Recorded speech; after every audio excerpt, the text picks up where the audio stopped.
Welcome into the PFN Bengals podcast. I am Dallas Robinson. He is Jay Morrison.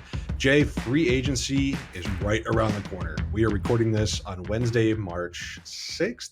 Free agency starts next week. We got the legal tampering period coming on Monday, and then Wednesday, everything opens up. And we'll see those deals announced seconds after the free agency window it opens up, as we've seen with the Bengals in the past. So what we're going to do today is kind of set the stage for free agency next week. So just to kind of set the table of this episode, we're going to do a draft to start off. Jay and I love our drafts. We're going to draft which positions the Bengals are going to most likely target in free agency, and we'll go over the rules for all of that. And then we'll just go through and we're going to list our best kind of fits free agent wise that we think the Bengals are going to sign. Realistic candidates. We're not going off the board here, but guys that we think would be good fits at good prices for the Bengals. So I'm excited for this, Jay. This is my favorite time of year. Like, I love free agency. I love all the speculation. I love it almost as much as the games. I don't know about you, but this is my time of year.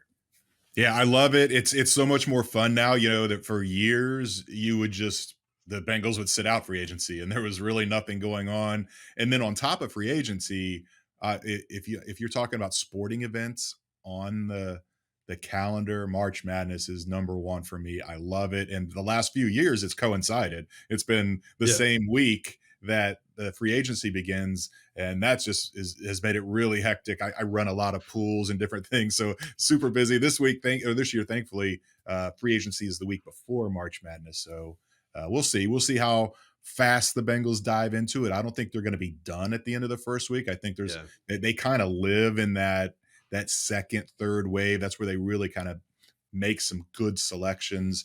But I do expect them to come out of the gate hot because they've got needs and they've got money to spend to address them. They definitely do. And we'll get into kind of all that and where the targets might be and where these price ranges might be for the Bengals. But let's just kind of set the table here, Jay, and talk about what positions the Bengals are actually going to target when free agency starts. So I think the best way to do this, and this is your idea, I'm not taking credit for this, was to do a little gamified draft here. So what we're going to do is we're going to go through and just list the positions that we think the Bengals will target. The way we're going to score this is 5 points are going to go to someone who picks 5 points for every external free agent who is signed before the draft. So every single player who's signed at this position, you'll get 5 points for if it's an external free agent. If it's a Bengals player who they are re-signing, we'll give 2 points for that position. And then we'll give 1 point for every $1 million of AAV. So if the Bengals are signing Chris Jones and they give him $30 million a year, that's 30 points plus the points that you get for making Chris Jones a correct pick. Big That's how we're going to, big if for sure.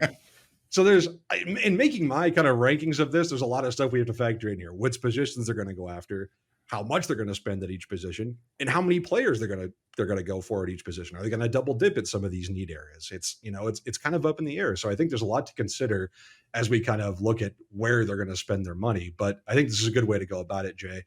We talked before. You've given me the first pick, so we're gonna go 1, 2, 2. So Jay's gonna get to make 2 picks than me. I'll make the first pick here. It was a really, really tough pick between, I think, a couple positions, but I'm gonna go with defensive tackle. Yeah, I think if the Bengals are gonna spend big on a position, I still think it's gonna be at defensive tackle.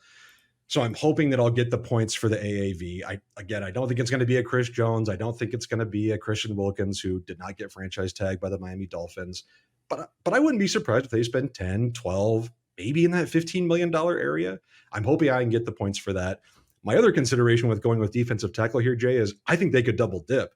Even if they go cheaper, I think they could get 2, maybe 3 guys signed, and I'll just rack up those points for bringing in multiple players, even if it's not a high level. So I'll go with defensive tackle for my first pick. Yeah, that was one of my top ones as well. I don't know. The 3 techs are the ones that really make a lot of money, and I think they're going to be more interested in more of the bigger body run plugger to address in free agency. There's this sudden optimism about Joseph Osai. He's a guy that can move inside and rush from inside on third down. I think you're going to see Sam Hubbard move in there. Cam Sample can do it. You've already got BJ Hill. I think they've got enough there to put a decent rotation together as far as pass rushing interior guys. Now, you don't have nothing like the elite, like a Christian Wilkins or a Chris Jones, but they're not going to go after those guys anyhow. Mm-hmm. But I think they're going to go after a bigger run plugger, and I'm not sure that would move the needle as much price wise. I think it's a lock. I think as a lock, they're going to sign a defensive tackle in free agency. I just don't know how much it's going to bring. The other lock is a tackle.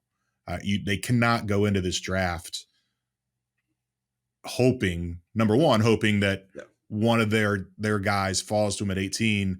Number two, hoping that he actually pans out. The Right. track history, the track records there, they have not been great about drafting offensive linemen. So I think you need to go get one in free agency and then double down and get another one at pick 18. So that's going to be my pick is offensive tackle. And then my next pick for a position, I think safety. I think they really want to get a veteran safety. The communication issues on the back end were so much due to the inexperience. There's questions about whether they want to keep Dax Hill at safety. Going out and getting a guy would kind of answer that for them. And I hesitate a little with safety just because what we saw with Jesse Bates. It's not really a position they value in terms of they're not going to spend big on it. But I think there's enough guys out there in that 4, 5, 6 million a year range that could fit them and would be a nice reward as far as our little contest here. There are a ton of safeties available, even after Antoine Winfield got franchised and Kyle Duggar got transition tagged, which we haven't seen one of those used in a long time. Yeah. There's still so many guys out there. There are guys getting cut like Quandre Diggs and Kevin Byard, veteran guys. I don't think the Bengals are going to have to spend big to get a veteran guy who they feel like could step in if needed. So offensive tackle and safety, those would have been my next two picks as well. I think those are good selections. I think after those three, it gets really interesting because you're kind of thinking, a lot of these contracts are going to be cheaper. So are we going for volume here? What am I actually going for? I think I'm going to go with tight end next, only because I think of the volume. I think clearly the Bengals have nobody on their roster right now from a tight end position. I would be surprised if they don't bring back at least 2 of the 4 pending free agents they have. So I'm hoping I can get some points there, even if it's only our internal point system. And again, I think the AAVs will be low. We can talk about later the actual external tight end targets the Bengals might approach, but I don't think there's going to be anybody out there because Dalton Schultz, even if you thought the Bengals could go after him, he already re-signed with the Texans. So there's not a lot out there at the tight end position. I really struggle with my next one here. It's between a couple. I'm going to go with wide receiver, not because I think they're going to spend big on wide receiver. I think that's clear. They've already brought back T. Higgins, who we're not factoring into this equation as a franchise tag assignee. I do think they'll re-sign Trenton Irwin, so I think I could get some points there, even if it's a small contract. And I think they could bring in a veteran again on a cheap 1-year deal. I think there are other positions the Bengals could address at slightly higher AAVs, but in terms of double dipping and maybe getting a couple extra points here, I'm going to go with wide receiver. I don't think it'll be Tyler Boyd, but we've kind of talked about these other veteran free agents that they could bring back, and I think they'll probably find one that they could sign at a good price and bring back Trenton Irwin. So I'll go with wide receiver. Yeah, I was hoping you do that because the position, the really one I really wanted was running back. I think. That'll be maybe they bring Travion back and that'd be an easy 2. But I think you're going to see them go out and get at least one in free agency. And, I wrote a piece that went up last night, kind of predicting a possible path. And I had them taking 2 running backs. I like the idea of the 3-headed monster. I like the idea of getting a couple guys in free agency to make severing ties with Joe Mixon even easier. I still think it happens, but there's, what if they don't get a running back in free agency and then you get to the 4th day of the new league year and that $3 million guaranteed is due, could affect their thinking. But I think that's the one to go with. And I don't think if they do double down, even if they get one, it's not going to be a lot of money. They're leaning into Chase Brown, but more the better back there. And I'll get into some ideas on who I think that can be, but running back will be my next one. And then after that, I'm going to go interior offensive line. I guess we should have laid out the rules. I don't know, what would Cody Ford count as? I guess we look at the Bengals.com roster and however they list the guy. Cause Cody Ford, Max Sharping could play tackle, both play inside as well. One or both of those guys are going to get re-signed, and who knows, maybe they go get a bigger name guard / center to really bolster the depth on that line. If they spend big on a tackle like I took earlier, then maybe that reduces those chances. So this is Yeah. kind of a backup, if you will. But I do feel really good about either Ford or Sharping coming back, and likely both. I'm right there with you. I'm right there with you on running back too, because that would have been my next pick. I Mm, think it's obvious they're going to sign somebody. It's just for how much, I think, is the question. The one position I would have slid in between your two picks was cornerback. yeah. Um, I think they will sign somebody, and again, I have someone in mind. We'll talk about in a minute here. I think they're fine with DJ Turner and Mike Hilton and Cam Taylor Britt as their starters, but we've seen how NFL teams work. You need multiple cornerbacks. You need a lot of depth Mhm. at those positions. And I don't know if the Bengals feel good about DJ Ivy coming off a torn ACL. I think there are enough cornerback options out there on the market. Veteran guys, younger guys who were maybe high draft picks who haven't panned out, guys who I think the Bengals could be interested in from like a size threshold perspective. I think they'll go out and sign somebody, even if it's cheap. I think they have to add a body there. So I'm going to go with cornerback. That really only leaves two positions left because we're not doing special teams. So that leaves linebacker and edge.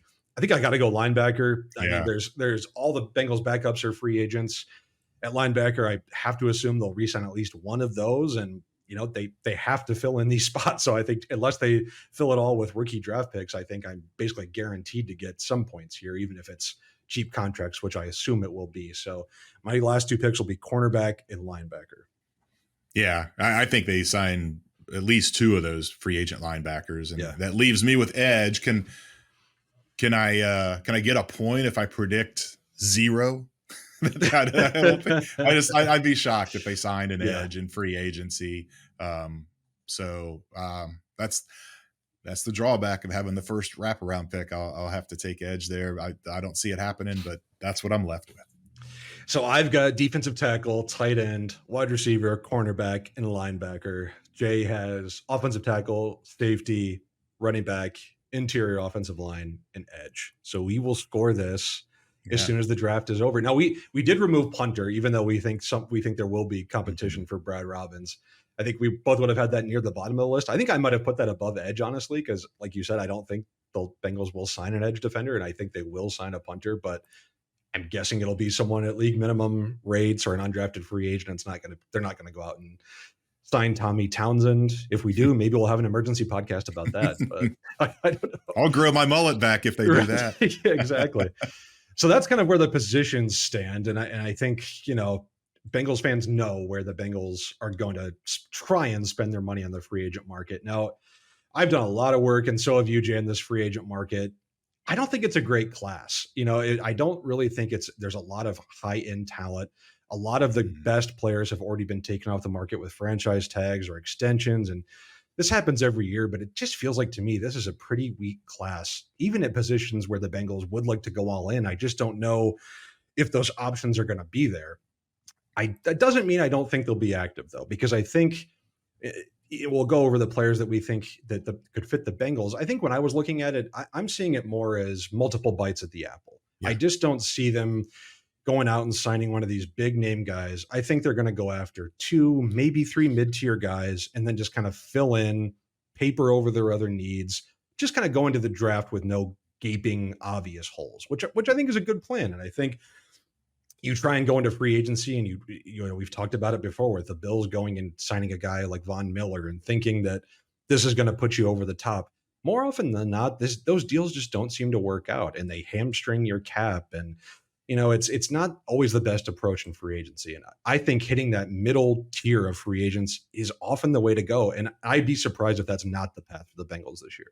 Yeah, I absolutely agree, and because they have a lot of holes, so you don't want to just get the one big expensive guy and Yeah, then kind of go bargain bin on the other positions. And yeah, it's another reason I think that they'll be aggressive early, yeah, because if they, like what happened last year, they were fortunate to get Orlando Brown, but they wanted Von Bell, they wanted Samaje Perine, they went elsewhere, then they're left yeah, holding all this money.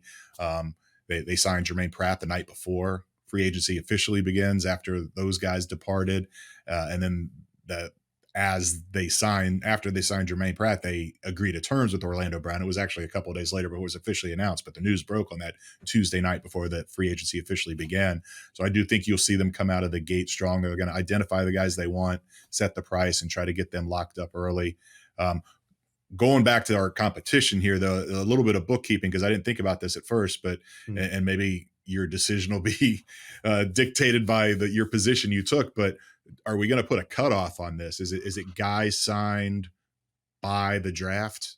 Like, we're not going to let this go into Yeah. July and August and I think before the draft is a good cutoff. Yeah, okay, I think so.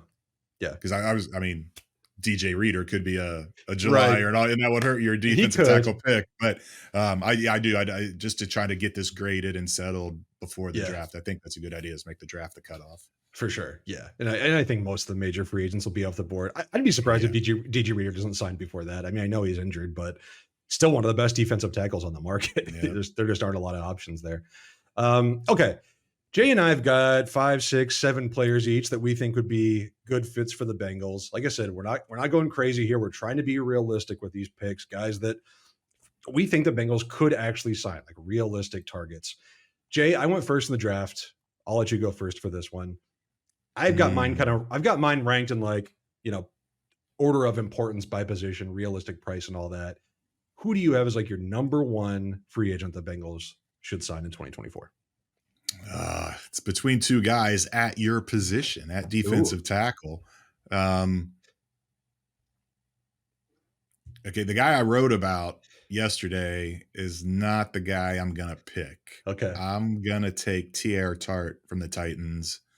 Um, it's just I think you mentioned him on the pod when we did the picks for defensive Yeah. targets. Um, he's young, he's established. They have the need. Every time the Bengals play the Titans, when we talk to Frank Pollock or we talk to Brian Callahan or Zach Taylor, they rave about that Titans defensive line. It always starts with Jeffrey Simmons, but Tierra Tart's right there with them, and I think he would be a good fit to plug in there in the middle and kind of be a replacement for DJ Reader, and you pair him with what I said before, all those pass rushing guys. It feels like a really good fit. I love it. He's on my list. Bengals tried to claim him off waivers last year. Right. I think they'll obviously be interested in him again. I'm going to go with defensive tackle as well for my number one pick. There's a lot of reasons I think that this guy kind of doesn't fit the Bengals profile, but I just think they should take the plunge. We've mentioned him before. It's Grover Stewart, defensive Mhm. tackle from the Indianapolis Colts. I know he's already 30 years old. I know the Bengals like to find guys who are a little bit on the younger side when they're signing free agents, but I think he's one of the best run defender defensive tackles on the market. I don't think he's going to be incredibly expensive. He had a PED suspension last year. Those things tend to bring guys' markets down. I think he could go for 3 years, something like $30 million in total, $10 million a year. I think it'd be a good investment. He is such a good run defender. He can push the pocket too. I think that the Bengals are going to have to address defensive tackle, and there are other options. Tier Tart was on my list. Javon Kinlaw, Yeah. another ex Titan like Tier Tart is a guy named Danico Autry. I think could be on the Bengals radar. But if I'm having to pick a guy who I think they could really target on day one, I'm going to go with Grover Stewart from the Colts, and I think he's a realistic target. And I had Daquan Jones as the guy Sure. in the piece I wrote. He's older. He's going to be 32, but you get him on a 1 year deal, 2 year deal. He was PFF's number 7 graded defensive tackle against the run last year. That's what the Bengals are looking for. I know PFF grades aren't the end all, but if you're up there that high, you're obviously a quality player. He's been around for a long time. He's been mostly healthy. I think he could be a possible target, but I just like the Tart pick a little bit better. Um, my next one, I'm gonna go. Or are we doing the 1 and 2, or are we just Oh, it gonna doesn't matter. You can go go back ahead. and You go forth? ahead. Yeah. I'm gonna go offensive tackle, Sure. and this is a guy that I had in the story yesterday, which people did not seem to like. The reactions on Twitter, they did not like my list at all. But I like Trent Brown from New England. Again, a guy that's over 30, but he was playing on a 2 year, $13 million deal in New England. You get him for that 6'5", 6'7" range for a year or two. people forget that the Bengals don't just need a right tackle; they need a swing tackle. There's nobody on this roster that inspires confidence. They can be the guy to step in, Mhm. and the team was really lucky last year. All five starters played all 17 games. You can't count on that again. I love the idea of going out and getting an established veteran and then doubling down and getting an offensive tackle at 18 as well. There's other tackles out there that could possibly be a better fit. I'll wait and see after you pick yours. Another guy I've got in mind, but he's just got an injury history, and I Mhm. think Trenton Brown has been around for a long time, and he's been mostly healthy, and he's played left tackle and right tackle. His last 2 years were left tackle, but he has more snaps at right tackle or more starts at right tackle in his career. He can be a little mercurial, but he's played for some pretty hard nosed coaches in Gruden and Belichick, and they're not going to put up with that kind of stuff. I think he would be an ideal fit to come in and really push the rookie or mentor the rookie, whatever it would be. But you need that contingency plan, even if you're going to take a tackle at 18, and you don't know that because it's such a great tackle class. Five of them could be off the board by the time you pick at 18, and then maybe you go a different direction with a defensive tackle or whatever it might be. So Trenton Brown's going to be my second pick. My second pick was also Mr. Trent Brown, so we're on the same page here. I think you're right on the money in terms of the contract. I had a projected contract of 2 years, 17 million, which I think Oh, would be very affordable for the Bengals. yeah. All pro level player in the past, I think. Maybe didn't make the all pro team, but he's been right up there. One of the best seventh round picks of all time, I think. Like Mm, if you look at a guy's career in terms of how many starts he has, 93 starts in his career. I think he could be a great swing tackle if and when the Bengals do find that young option at right tackle. So I'm right there with you on Trent Brown. I think he is the perfect pick at offensive tackle if the Bengals want to sign somebody. A couple other guys I know I've mentioned him a million times, but George Fant, I think, on a yeah. 1 year cheap deal, former Houston Texan, former New York Jet, really could solidify that right tackle spot and push or kind of be there until a rookie's ready to start. And then the other guy we also talked about is Mekhi Becton. Yeah. He's not going to be back with the Jets. It doesn't sound like he's worked with Frank Pollock in the past. I think you have to worry about he doesn't sound like he wants to play right tackle. Like every time he's Mhm. been put at right tackle, he makes waves and makes comments about it. And he said that playing right tackle was what got him injured in the past. And he called out the Jets coaches for playing him at right tackle. It's Yeah. like, okay, so is he going to come to Cincinnati and play right tackle willingly? I don't know. Maybe he'd be happier doing so on a team that's winning games and going to the playoffs instead of doing that for a team like the Jets that's sitting at home every January and February. I don't know. But I think if he can get past all of that, I think he'd be a really high upside play. Still a young guy, former first round pick. He's the type of guy I think you might want to sign to like a 2 year deal because then you've got that upside on the other end. If he does stay healthy, does start, 15, 16 games, well, you've got that next season at what I would guess would be a cheap contract. If you draft a first round pick, you've got all this depth all of a sudden. So I Mhm. think there are a lot of different options, but Trent Brown, I think, is kind of the guy. If you and I sounds like we were making the decisions that we'd go after. Yeah. Yeah, and Becton was my second pick there. Okay. That Yeah. I was, but I just like Brown a little bit better just because the experience, and Yeah. Becton missed a year with injuries. So Sure. Okay, I'll go with my next one, and it's kind of sticking right with our order that we had the positions for the draft, actually. So I'm going to go with a safety for my third pick. I'm going to go with Mike Edwards from the Chiefs. I've got 1 year, $4 million. I think he's actually could be worth more than that, but we talked about it that there's so many options that I can't imagine that a lot of these free agents are going to get the type of asking prices that they might be seeking. I think they're going to have to settle. Mike Edwards was playing in three safety looks for the Chiefs until Brian Cook, UC product, got hurt. mhm. Then he became a starter. He was a starter in the Super Bowl. Very good player who played for the Buccaneers as a starter and third safety for a number of years. He's played on winning teams. He's got 2 Super Bowl titles now. I think he'd be a really good player who can do a number of things, who wouldn't feel badly about if he got pushed into a backup role because he's done that before. I think he could be a guy that you could plug in if there's an injury or if, with all this Dax Hill conversation, if the Bengals decide he isn't a safety, Mike Edwards is a guy you can count on to start for the entire season if need be. So he's the guy that I've got kind of pegged for them in the back end, Jay. Yeah, grew up in Cincinnati too. I believe Yes. Winton Woods High School, so that would Yep. that would be a really good fit. Um, my next pick, I'm gonna go to safety as well. I'm gonna go with Jordan Whitehead from the Hmm. Jets. Um, he's he's played box safety.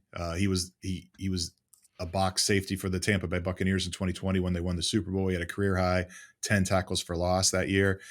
Goes to the Jets. They switch him to a kind of a center field high safety. Last year, career highs in interceptions 4, career high passes defended 9, career highs in tackles 97. Um, 6-year vet, 89 career starts. That's exactly what you're looking for. If you're going to go out and get a veteran free agent, a guy that's got that kind of experience that can handle uh, the communication, the direction, the quarterback of the defense, if you will. I know Logan Wilson wears the green dot, but you need that communication on the back end. It was Hmm. obviously lacking last year.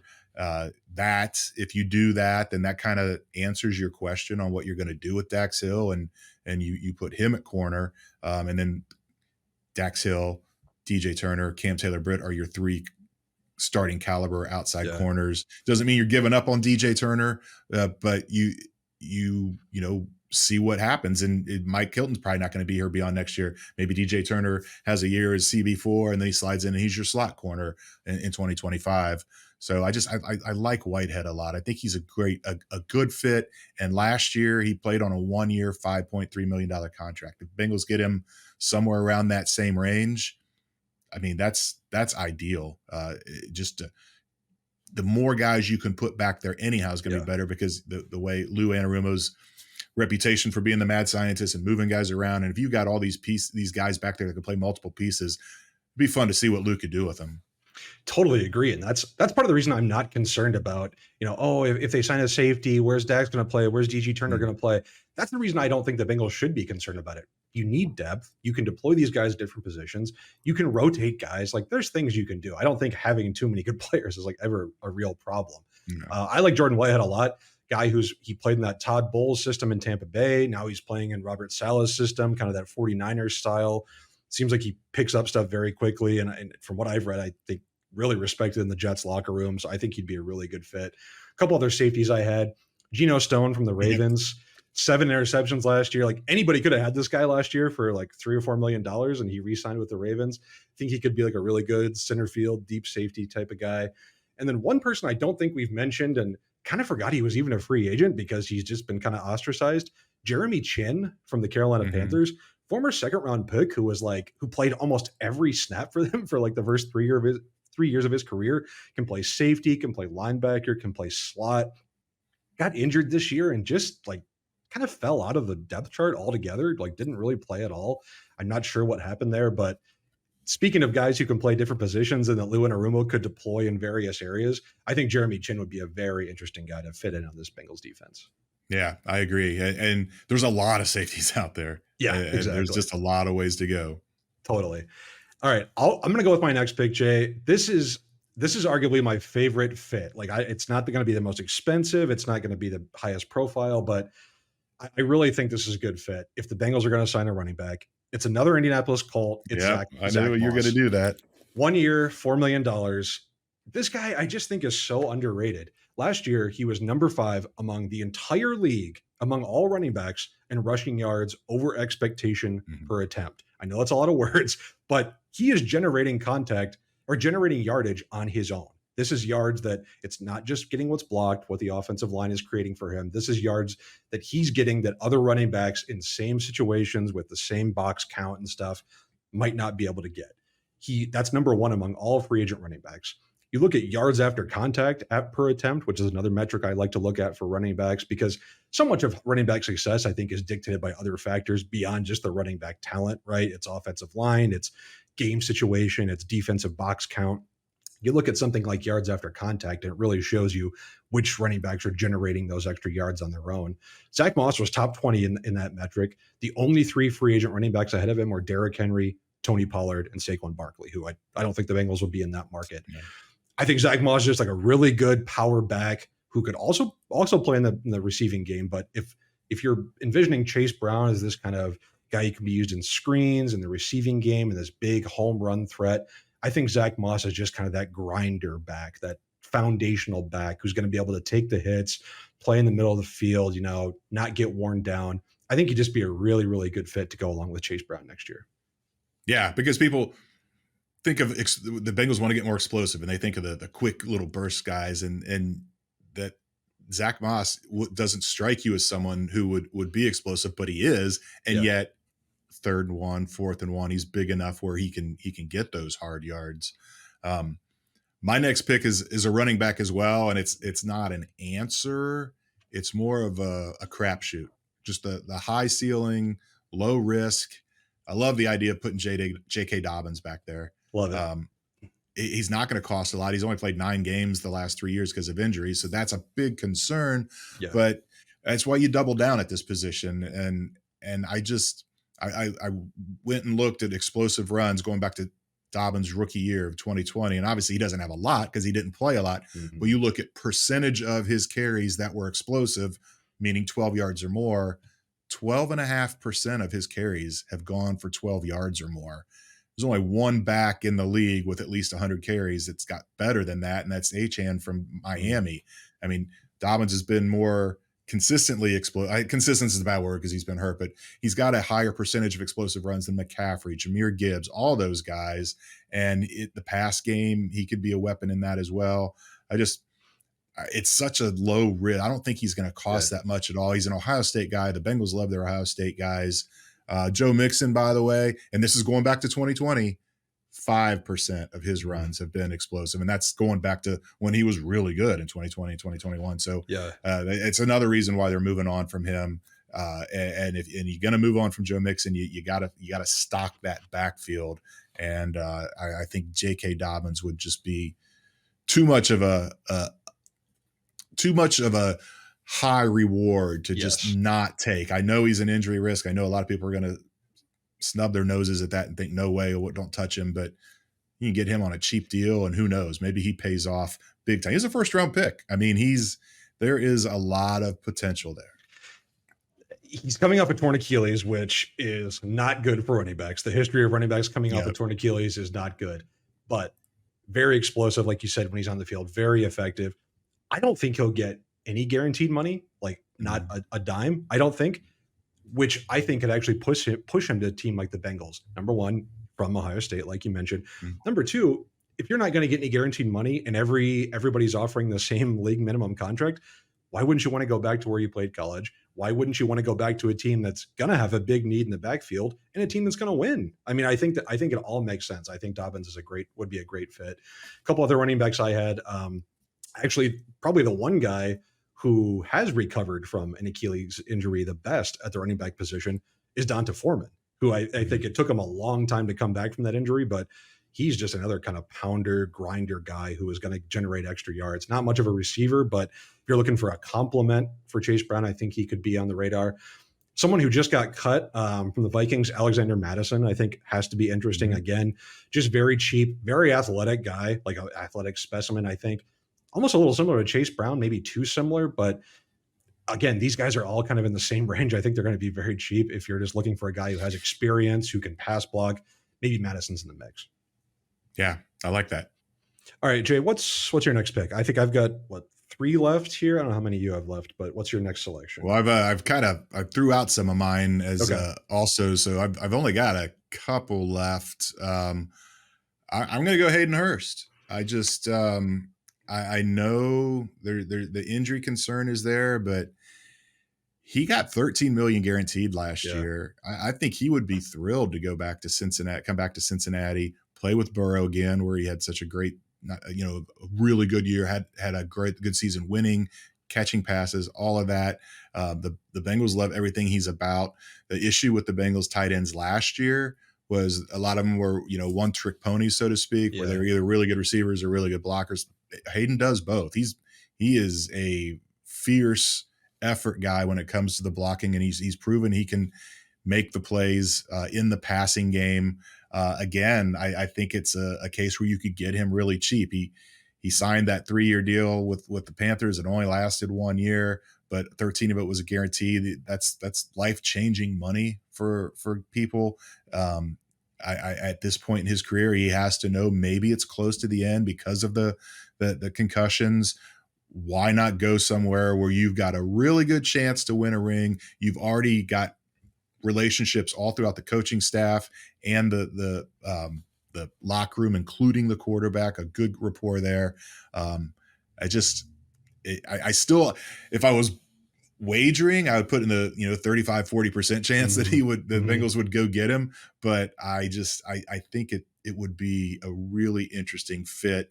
And I still think even if they do get him, and maybe these other ones happen first, I still think Hudson and Sample are coming back. But again, you go from having no tight ends under contract to having three that you would feel really good about Yeah. in those three. I think he makes a lot of sense. I think he makes a lot of sense too.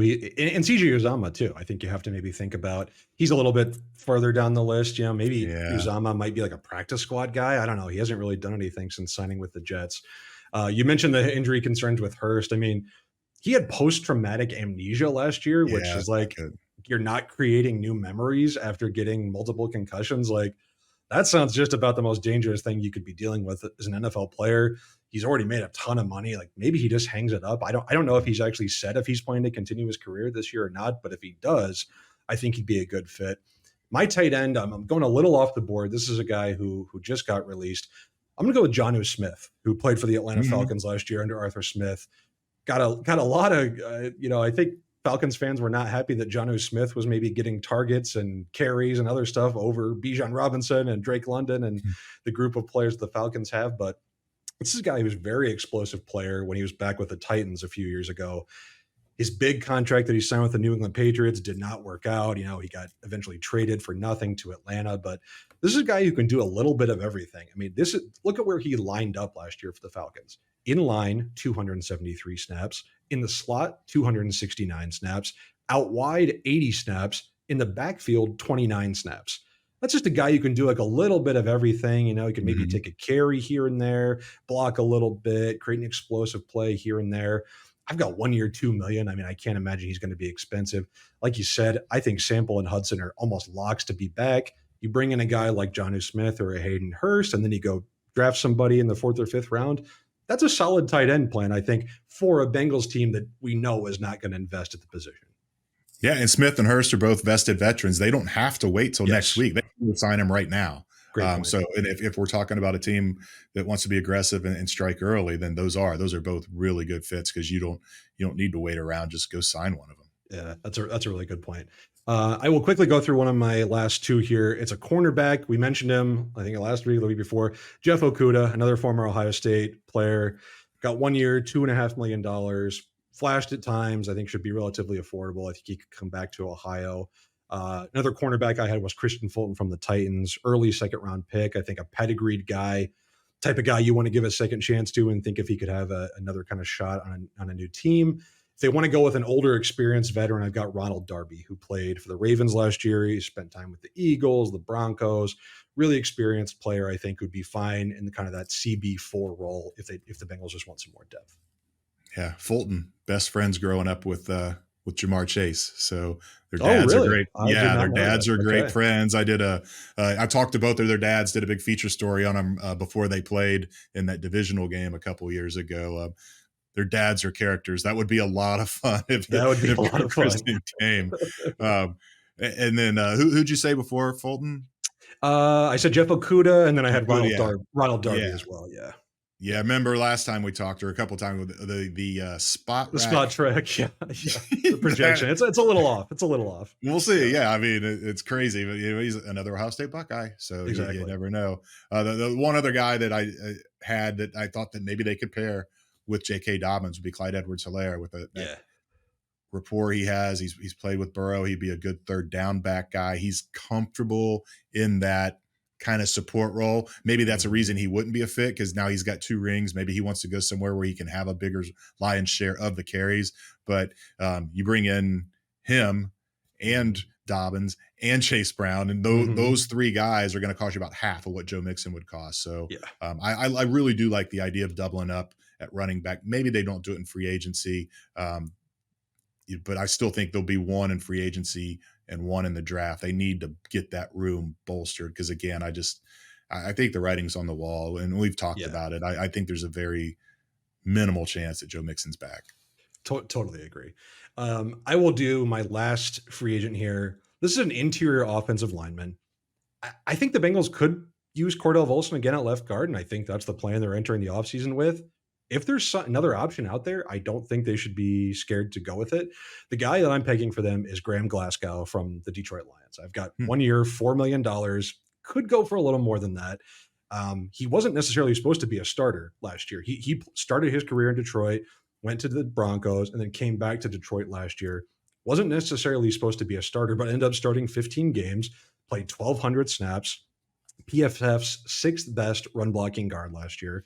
He can play center too, so he's giving you depth all Mhm. along the offensive line. And again, doesn't have to be a starter. This is a guy you could sign and say, hey, you're going to compete with Cordell Volson at left guard. May the best man win, and the other guy can be our backup interior lineman. I think that could be a way to go, depending on price. If there are teams out there who are signing Glasgow as a clear starter at 2 years and $7-8 million a year, I don't think they'll get there. But if they can find another guy like him at a cheap price, I think they could go with that. A couple other guys I had at that cheap rate: John Simpson from the Ravens, left guard, who had a really good bounce back season. Greg Van Roten from the Raiders, really good backup guy who finally got a chance to start last year. Really good blocker on the older side, but again, I don't think would be coming in expecting to be a day one starter. Glasgow, I believe, would make the Glasgow brothers the second set of brothers to play for the Bengals in team history, Ooh, because Ryan Glasgow was a fourth yes, round pick a few years ago, correct. and then you have to go back to the early '80s, late '70s for Ray Griffin and Archie Griffin. I thought you were going to quiz me there for a second. Now, if you still the flop sweat set in, I'm like, oh god, we're going to some more Bengals trivia that happened 20 years before my birth. But thank you for throwing. No, that's really. I totally forgot about the other Yeah, Glasgow brother. But yeah, I think he could be an interesting fit. Do you have anybody else, or was that your last? yeah, Was that your was my last one? last one. Was Okay, Ceh. okay. So I mean, we'll see. We'll see. I don't know. I'd put the over under on the Bengals signing, on my list, maybe two of these guys. I Yeah, think I would love if I could peg more than that, and same for you, Jay. But we'll just have to wait and see. yeah, How it's the so Bengals are going to spend the money. unpredictable, and It you is really can't, because they could have they could love some of these guys we mentioned, and another team totally. comes in and outbids them by two or three, and they're not going to get in the bidding war. They're gonna move on Yeah. to their next target. No, I totally agree, and I don't think that's a bad approach. I really No, don't. To have your guys, to have your limits set, and to not get into these battles, because like we said, with a lack of top end talent, some of these guys are going to get more than they think. But at depth at some of these positions, some of these guys are going to get less than they think, and it's all mm. about just kind of playing that market on both ends. Jay, anything else before we sign off? I think next week, tentatively, we will talk about doing a podcast on Thursday. I think after free agency kind of wraps up, and maybe the biggest Mhm. names will be off the board. I think that it's what we're going to try to do. If the Bengals go out and sign Christian Wilkins once free agency starts, I think we might have to come on a little earlier than that and do a reaction podcast, but I don't think that's going to happen. So No. tentatively expect us back next Thursday to kind of wrap up everything for free agency. Jay, anything else before we sign off on this episode? Well, it's a good point about Christian Wilkins. I know there's a lot of fans out there that just kind of follow and don't really dive into the money and the salary cap aspect, and like, well, they've got $48 million. Why not sign a guy that's going to be, they're not going to have 48 million under the cap in year 2 and year 3 and year 4 of that deal, and Jamar Sure. Chase contracts coming down the line. So you could pay someone a lot of money this year, but it's the guys like that, the guys at the top, the Chris Jones and all that, they're going to have those huge chunks for 3-4. Someone's going to give them Yeah. a 3-4 year deal that's going to worth a ton of Guaranteed money. money into year Exactly. 3, probably, which the So Bengals it's just just, won't do. Yeah. we've been surprised before. Nobody expected Orlando Brown Jr. last year, but Yeah. again, they didn't break the bank for him. They they paid him good money, but it Yeah. wasn't like top offensive tackle money. So And it was I on their just, it was on their terms mostly. Yeah. yeah, and it's only because they were left holding the bag because the guys Yeah. they wanted signed elsewhere. So just caution fans to lower your expectations, and it's going to be the like Dallas said earlier, the more bites at the apple thing instead of one big chomp. We shall see. We shall see how it all turns out. It'll be very interesting. The numbers will start flying during the legal tampering period on Monday. So everybody buckle in and look forward to next week. We will be back to you, like I said, probably next Thursday, maybe earlier if news happens. But either way, we will talk to you next week on the PFN Bengals podcast.